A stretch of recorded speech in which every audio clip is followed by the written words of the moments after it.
We must understand the need for violence is essentially fear. The more fearful you are, the more the tendency for you to become violent. You will see people who are fearful, first thing is they'll get verbally violent. If they have… if they find that whoever is in front of them is physically of less capability, they will also become physically violent. Where there is no fear, the need for violence will come down dramatically. So, why is the fear? What is the fear about? Essentially, the basis of fear is just this. In this a vast expanse of creation, this cosmic space, if you are identified yourself as a little body, this small little person in this vast cosmos, fear is natural. Most people are living in ignorance and trying to avoid fear, but if you really look at it, you're in the middle of nowhere. Maybe you're thinking, I'm in Los Angeles or New York, but actually, in this cosmos, you're in the middle of nowhere, your GPS cannot tell you where you are. If you really look at it, this tiny piece of life, if you're identified only with your biological self, this tiny piece of life should shiver in terror. One way of avoiding this is not look at all those things, think you are the greatest nonsense on the planet and go on. That'll work for some time, and when life and death gives you a taste of it, then fear will come anyway.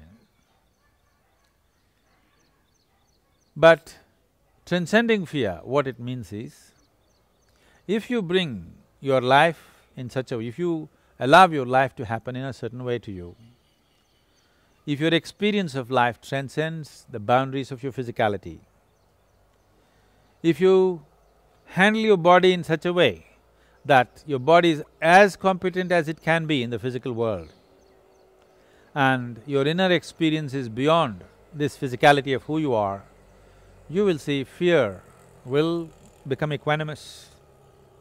One thing is you're physically competent, which makes you physically efficient and competent to handle the physical world.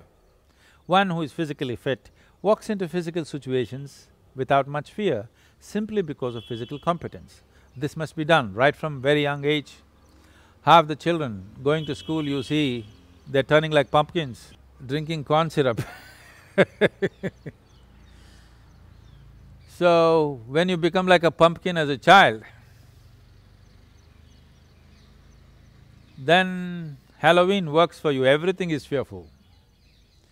If you're fit and competent and you're ready to fight the dragons, then your physical self is competent. Because of that, a whole lot of fear is taken care of. And the other dimension is, your inner experience has transcended your physicality, then there is no fear at all.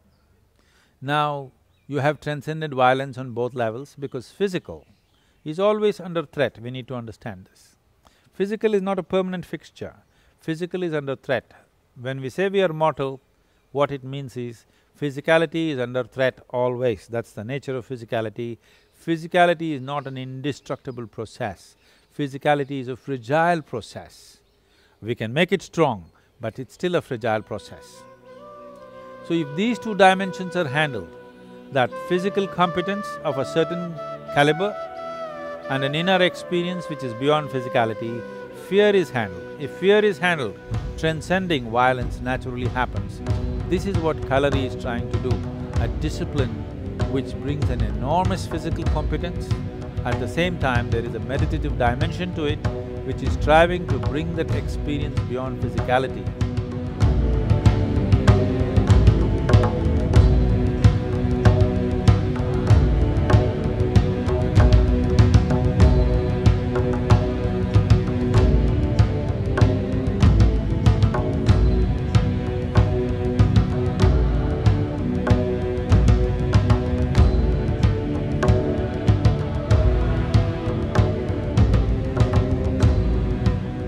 It is not about fighting somebody, it is about bringing yourself to to the ultimate possibility that you can bring your body and mind to, and then work on your spiritual process to transcend these two things.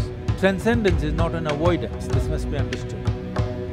Transcendence means you're building something as a solid footstep over which you can stand or you can use to step over, because the fear is essentially because of fragility of physicality, and because of this fear, the need for violence.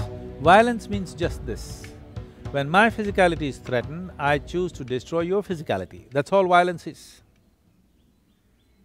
So if my physicality is not threatened, the need for destroying your physicality has considerably gone down. There may be other reasons, but still considerably gone down within me. If there is no threat to my physicality, the need to destroy your physicality or harm your physicality has gone down dramatically within myself. That is one level, and another level is to have an experience beyond my own physicality, that even if my physicality is threatened, the need to destroy the physical nature of the other has gone down, because my experience of life is beyond my physical nature.